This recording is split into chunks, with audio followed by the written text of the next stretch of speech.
Assalamualaikum warahmatullahi wabarakatuh. Selamat pagi adik-adik sahabat BMA dimanapun berada. Ketemu lagi dengan saya dan kita akan coba membahas tentang seputar kerangka dasar penyusunan dan penyajian laporan keuangan syariah atau dikenal sebagai PSAK 101.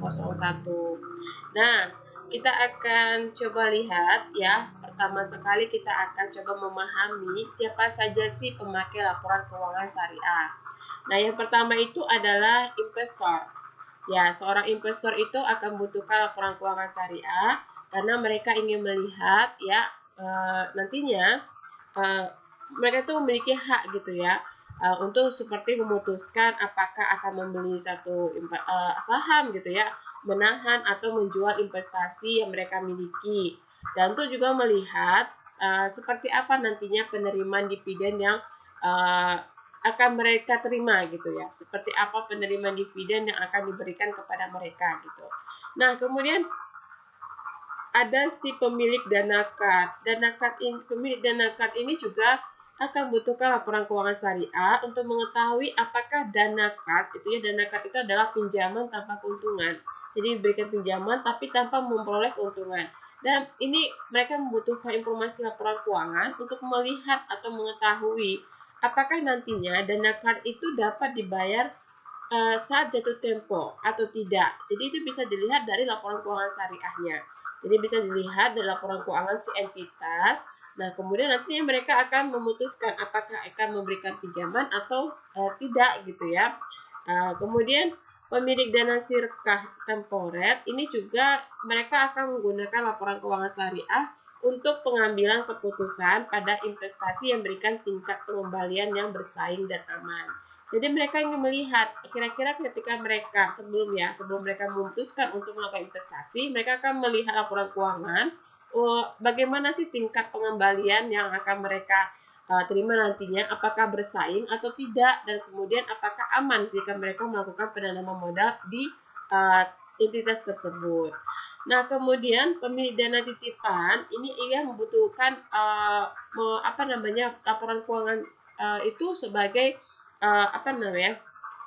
untuk memastikan bahwa titipan dana yang sudah diberikan ke suatu entitas tersebut dapat diambil setiap saat. Ya, contohnya seperti perbankan ya, ada nasabah gitu ya, pemilik dana titipan itu menitipkan dananya ke suatu perusahaan atau suatu perbankan gitu. Nah, dia akan melihat laporan keuangan tersebut ya untuk memastikan nantinya bahwasanya dia dapat ngambil uangnya atau titipan dananya itu setiap saat gitu.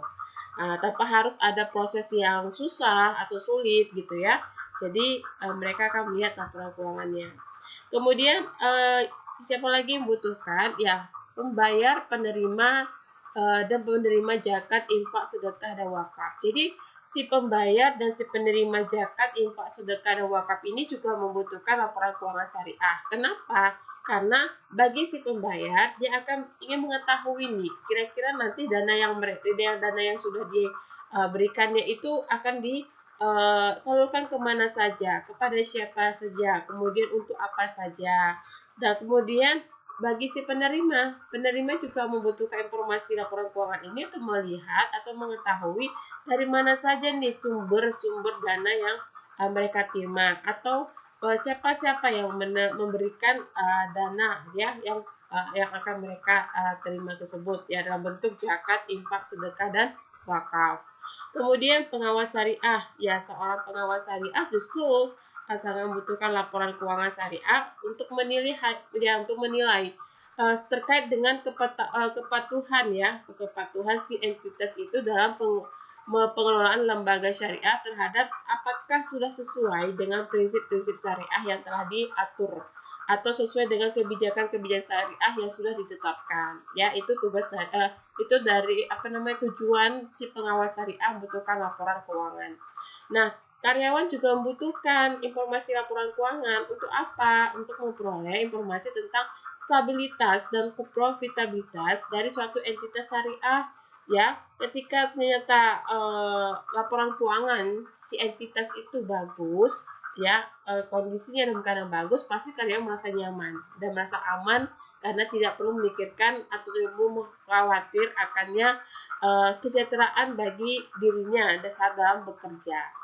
Nah, kemudian siapa lagi yang butuhkan? Ya, pemasok dan mitra usaha lainnya. Jadi si pemasok dan mitra usaha lainnya ini juga akan memerlukan laporan keuangan, informasi laporan keuangan untuk memperoleh tentang apa ya, kemampuan ya, seperti apa sih kemampuan si entitas itu dalam membayar utangnya pada saat jatuh tempo. Dan itu bisa dilihat dari informasi laporan keuangan ya. Si pemasok itu sebelum dia memutuskan untuk memberikan ya, misalnya kan dalam satu entitas itu kadang-kadang ada yang namanya membeli suatu barang atau produk dengan jumlah yang begitu banyak kepada suatu pemasok atau mitra usaha lainnya.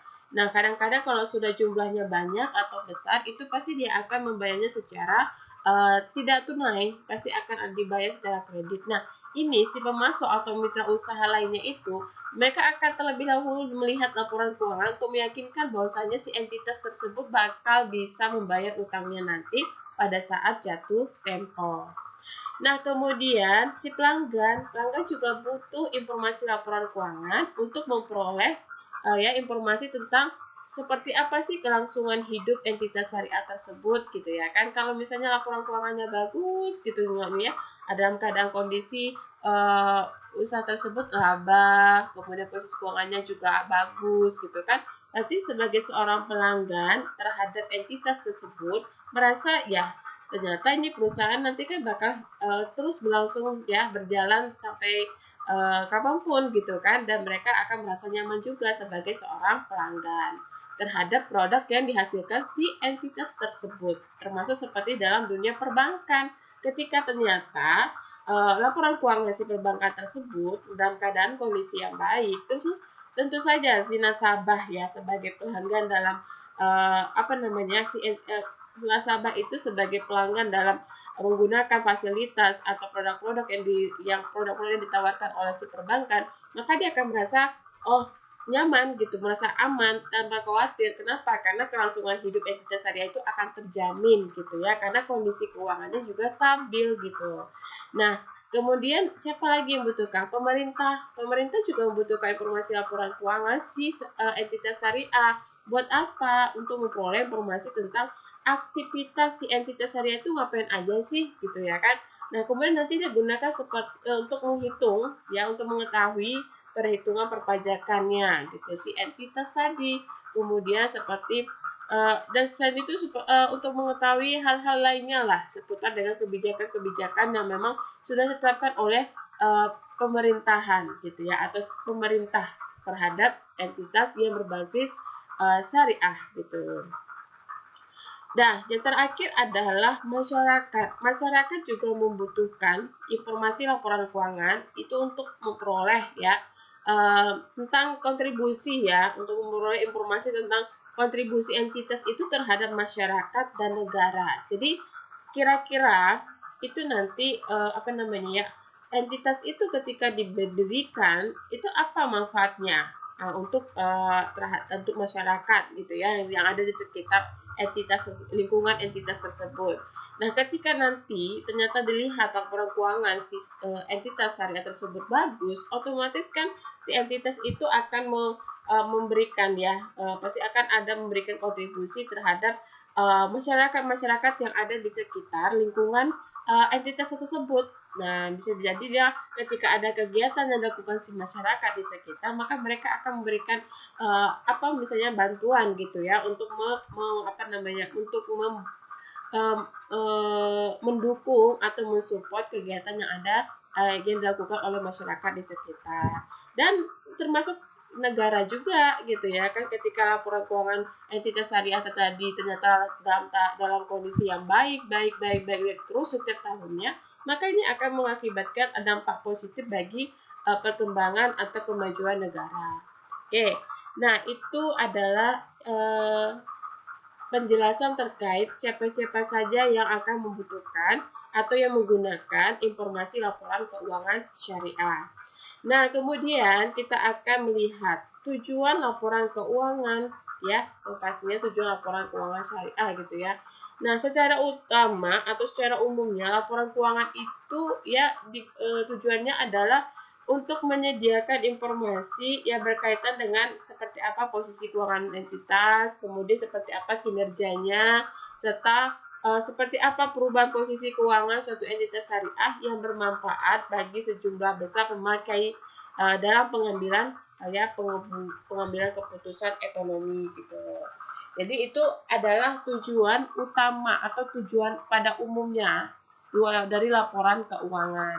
Nah, sekarang kita akan lihat lagi ada beberapa tujuan lainnya dari laporan keuangan syariah. Yang pertama itu untuk meningkatkan kepatuhan terhadap prinsip syariah dalam semua transaksi dan kegiatan usaha.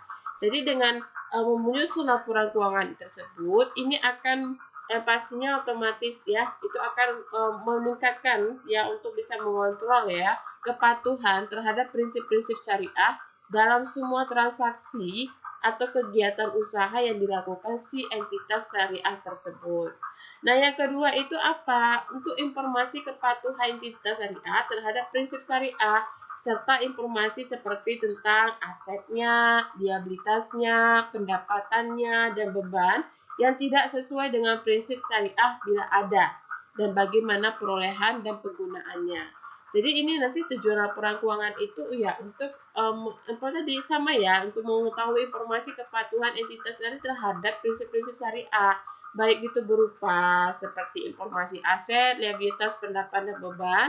Yang mana tahu ada yang tidak sesuai dengan prinsip syariah ya, maka itu akan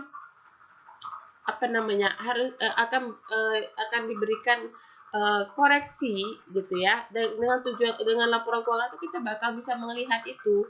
Nah, ketika ditemukan ternyata ada permasalahan dengan prinsip syariah, maka itu bisa akan dikoreksi atau direvisi ada si entitas syariahnya. Kemudian apalagi? Ya, yang ketiga itu adalah untuk membantu mengevaluasi pemenuhan tanggung jawab entitas syariah terhadap amanah dalam mengamankan dana, menginvestasikannya pada tingkat keuntungan yang layak. Jadi tujuan laporan keuangan tadi itu adalah untuk membantu dalam pengevaluasian ya atas tanggung jawab entitas syariah terhadap amanah dalam mengamankan dana. Ya, terhadap amanah ya, dana yang telah dititipkan kepada mereka gitu ya. Jadi nanti bisa dilakukan dengan laporan keuangan itu akan dilakukan evaluasi gitu ya. Oke. Nah, kemudian apalagi? 4. Untuk mengetahui tingkat keuntungan investasi yang diperoleh penanam modal dan pemilik dana sirkah temporer. Informasi mengenai pemenuhan kewajiban entitas syariah termasuk pengelolaan dan penyaluran zakat, infak, sedekah, dan wakaf. Jadi tujuan disusunnya laporan keuangan itu ya yang keempat adalah ya untuk mengetahui seperti apa sih tingkat keuntungan yang akan diperoleh oleh si investor atau si penanam modal atau si pemilik dana sirkah temporer ya ketika mereka telah melakukan investasi dana ke entitas syariah tersebut. Selain itu, dengan laporan keuangan ya dapat ditemukan informasi, dapat diterima informasi mengenai seperti apa pemenuhan kewajiban entitas syariah, seperti apa dia bisa membayar utang-utang atau kewajiban-kewajibannya. Dari laporan keuangan tersebut kita bisa melihat itu. Nah, kemudian kita juga bisa melihat nih bagaimana ya si entitas syariah itu melakukan pengelolaan dana dan pengelolaan dana dan juga penyaluran dana yang berkaitan dengan zakat, infak, sedekah, dan wakaf. Ya, itu makanya kenapa laporan keuangan itu perlu dibuat atau disusun oleh entitas syariah. Tujuannya ya tadi secara umum untuk memberikan informasi terkait dengan posisi keuangan perusahaan itu seperti apa, kinerjanya seperti apa. Ya, nah kemudian ada juga 4 ya fungsi lainnya yang memang tujuannya membahas terkait dengan tujuan dari dibuatnya laporan keuangan tersebut. Oke, baik kita lihat lagi karakteristik kualitatif laporan keuangan. bagaimana sih karakteristik laporan keuangan syariah itu secara kualitatif gitu kan. Jadi suatu laporan keuangan syariah itu harus bisa memiliki karakteristik ya dapat dipahami. Jadi dia itu membuat laporan keuangan memang harus yang bisa dapat dipahami. Maksudnya gimana? Maksudnya laporan keuangan yang disajikan atau yang dihasilkan atau yang disusun itu informasi keuangannya dibuat secara sederhana dan simpel. Nah, dengan begitu nantinya si pembaca atau si pihak-pihak yang membutuhkan informasi keuangan tersebut ya uh, dia orang awam tapi bisa memahami gitu, bisa mampu memahami atau mampu mengerti terkait dengan kondisi keuangan keuangan si pemilik entitas tersebut ya. Itu adalah karakteristik pertama, harus dapat dipahami. Jadi seorang akuntan itu berarti harus membuat laporan keuangan itu yang memang sederhana, simple, tapi dia dan sehingga nantinya bisa mudah dipahami oleh orang-orang yang bahkan yang tidak memiliki keahlian dalam membaca terkait dengan keuangan gitu ya. Yang kedua adalah relevan ya. Jadi karakteristik kedua itu adalah relevan. Relevan maksudnya informasi laporan keuangan yang tertera dalam laporan itu harus lengkap gitu. Ya, informasi yang tertera dalam laporan keuangan syariah tersebut harus lengkap. Baik itu informasi terkait dengan informasi di masa lalu maupun masa kini, ya itu harus ada, harus tersedia. Jadi kemudian informasi yang paling penting itu informasinya harus bisa dievaluasi, dan nanti hasil evaluasi itu dapat membantu dalam mengambil keputusan untuk di masa yang akan datang. Jadi relevan itu dalam arti kata informasi laporan keuangannya itu harus lengkap. Jadi seperti apa sih kondisi kondisi keuangan perusahaan di masa lalu, kemudian di masa saat ini.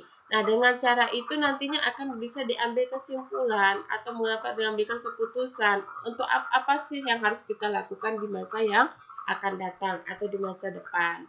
Yang ketiga itu karakteristiknya keandalan. Keandalannya maksudnya informasinya harus benar, bisa diandalkan, tidak menyesatkan, tidak terdapat kesalahan material, dan kemudian dapat diandalkan dalam penyusunannya untuk menyajikan laporan keuangan yang jujur, ya selayaknya yang seharusnya yang disajikan kepada pihak-pihak yang akan butuhkan informasi laporan keuangan tersebut ya. Jadi bisa diandalkan nih laporan keuangannya ya, jangan menampilkan atau menyelesaikan atau membuat laporan keuangan itu yang justru isinya nggak benar, yang justru isinya tidak valid gitu ya. Jangan sampai, itu berarti artinya laporan keuangan tersebut tidak andal dan tidak layak untuk bisa dipergunakan dalam aktivitas-aktivitas entitas di masa-masa yang akan datang berikutnya. Kemudian apalagi karakteristik berikutnya adalah dapat dibandingkan. Ya, jadi tujuannya itu jadi ya agar bisa mengidentifikasi seperti apa sih perkembangan atau terkait dengan keuangan ya, kondisi keuangan si entitas syariah tersebut ya, apakah dia dalam keadaan baik atau tidak, apakah entitas tersebut berkembang atau justru mengalami yang namanya penurunan gitu ya. Jadi dengan data-data atau dengan laporan keuangan yang dapat dibandingkan ini nantinya mampu ya bisa memberikan gambaran terkait dengan prospek ya entitas tersebut ke depannya seperti apa dan mau bagaimana gitu. Oke, itu adalah 4 karakteristik kualitatif laporan keuangan syariah. Nah, kemudian bagaimana dengan pengukuran unsur laporan keuangan syariah? Di sini ada 3 unsur dalam pengukuran laporan keuangan syariah. Yang pertama itu adalah biaya historis. Biaya historis itu maksudnya ketika aset dicatat itu harus sebesar pengeluaran kas ya. Sebesar pengeluaran kas atau setara kas yang telah dibayar atau sebesar nilai wajar dari imbalan yang diberikan untuk kita memperoleh aset tersebut pada saat ya perolehannya. Nah, gitu. Sedangkan liabilitas dicatat sebesar jumlah yang diterima sebagai penukar dari kewajiban. Itu dia. Itu kalau yang dimaksud dengan biaya historis. Bagaimana dengan biaya kini? Biaya kini itu asetnya itu dinilai dalam jumlah kas atau setara kas yang seharusnya dibayar apabila aset yang sama diperoleh sekarang. Ya, diperolehnya sekarang gitu ya. Nah, kemudian liabilitasnya dinyatakan dalam jumlah kas yang tidak didiskontokan dan yang mungkin akan diperlukan untuk menyelesaikan kewajiban yang sekarang. Itulah maka dikatakan biaya kini. Nah, kemudian yang ketiga adalah nilai realisasi. Nah, di sini asetnya nanti akan dinyatakan dalam jumlah kas atau setara kas yang dapat diperoleh sekarang dengan menjual aset dalam pelepasan normal. Ya, itu dia kalau kita menilai jumlah dari aset. Bagaimana dengan liabilitasnya? Nah, liabilitas itu nantinya akan dinyatakan sebesar nilai penyelesaian, yaitu jumlah kas yang tidak didiskontokan yang diharapkan akan dibayarkan untuk memenuhi kewajiban dalam pelaksanaan secara normal. Ya, secara selayaknya. Itulah yang makanya dikatakan nilai realisasi gitu. Ya, jadi di sini dalam pengukuran unsur laporan keuangan syariah itu ada 3. Diingat, pertama historis, yang kedua biaya kini, dan yang ketiga adalah nilai realisasi.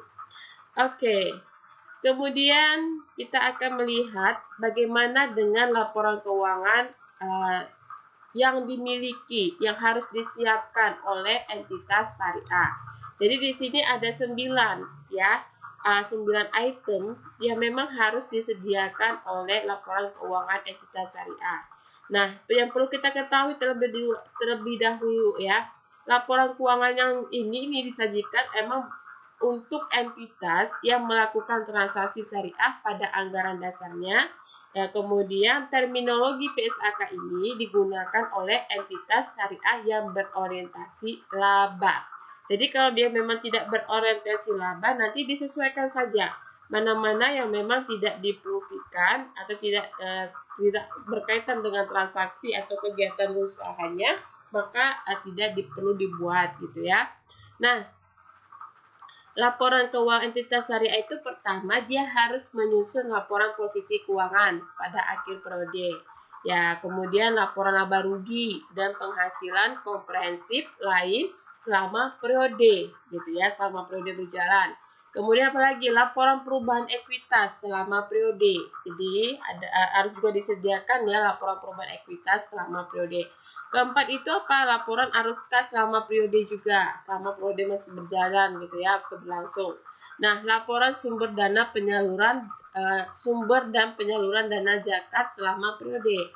Jadi kita menyusun laporan yang berisikan tentang sumber-sumber dana dan kemudian penyaluran dana terkait dengan zakat gitu ya. Nah, kemudian 6 laporan sumber dan penggunaan dana kebajikan. Nah, beda dengan zakat, beda juga dengan kebajikan, dana kebajikan. Jadi ini juga nanti harus disusun laporannya. Laporannya itu berisikan sumber-sumber dana itu dari mana saja, kemudian penggunaan dana itu kemana saja dilakukan. Ya. Ketujuh, catatan atas laporan keuangan. Jadi di sini nanti menginformasikan secara detail terkait dengan data-data laporan keuangan yang ada di laporan keuangan lainnya, gitu ya. Tapi dijelaskan secara detail gitu. Kemudian 8 informasi komparatif mengenai periode sebelumnya. Jadi di sini nanti juga dia akan berbentuk menjelaskan secara naratif ya terkait dengan informasi komparatif gitu ya, perbandingan antara periode sebelumnya yang sekarang dengan periode sebelumnya. Jadi dijelaskan seperti apa sih kondisinya gitu ya, apakah dalam keadaan dalam keadaan kondisi yang lebih baik atau justru malah mengalami penurunan gitu. Yang ke-9, laporan posisi keuangan pada awal periode komparatif yang disajikan ketika entitas syariah menerapkan suatu kebijakan akuntansi secara retrospektif, artinya kebijakannya itu dalam ingin diperbaharui gitu ya, kebijakan yang masa lalu gitu. Jadi ingin diperbarui. Jadi mereka harus menyediakan laporan posisi keuangan pada awal periode komparatif. Nah, kemudian yang terakhir, laporan keuangan bank syariah. Jadi laporan keuangan bank syariah itu ada perbedaan dengan laporan keuangan entitas syariah. Kalau tadi laporan keuangan entitas syariah harus menyediakan 9 item. Nah, sebaliknya di laporan keuangan bank syariah itu hanya 8 item. Yang pertama adalah laporan posisi keuangan. Yang kedua, menyediakan laporan laba rugi dan penghasilan komprehensif. Kemudian ketiga, laporan perubahan ekuitas, kemudian laporan arus kas, laporan rekonsiliasi pendapatan dan bagi hasil, laporan sumber dan penggunaan dana zakat, laporan sumber dan penggunaan dana kebajikan, yang terakhir adalah catatan atas laporan keuangan. Jadi ini adalah item-item laporan keuangan yang harus disediakan oleh perbankan syariah gitu ya. Jika dia merupakan perbankan syariah atau bank syariah, maka laporan keuangan yang mereka harus sediakan adalah ke-8-8-nya ini. Oke, baik adik-adik sahabat BMA dimanapun berada, ya itu tadi adalah penjelasan terkait dengan bagaimana sih penyusunan ya, konsep dasar penyusunan penyajian laporan keuangan syariah gitu. Nah, atau dia yang terdapat dalam PSAK 101. Baik adik-adik sahabat BMA dimanapun berada, mudah-mudahan apa yang sudah BMA sampaikan kepada adik-adik semuanya itu bisa dapat dipahami, kemudian bisa diterapkan juga dalam kehidupan sehari-hari ketika memang sudah terjun ke lapangan kerja dalam entitas syariah. Baik, saya pikir ini sudah cukup jelas, dan sampai ketemu lagi dengan materi akuntansi syariah lainnya, dan kita akan bahas semuanya dengan jelas di sini. Oke? Assalamualaikum warahmatullahi wabarakatuh. Tetap semangat untuk belajarnya di rumah masing-masing, dan selamat pagi.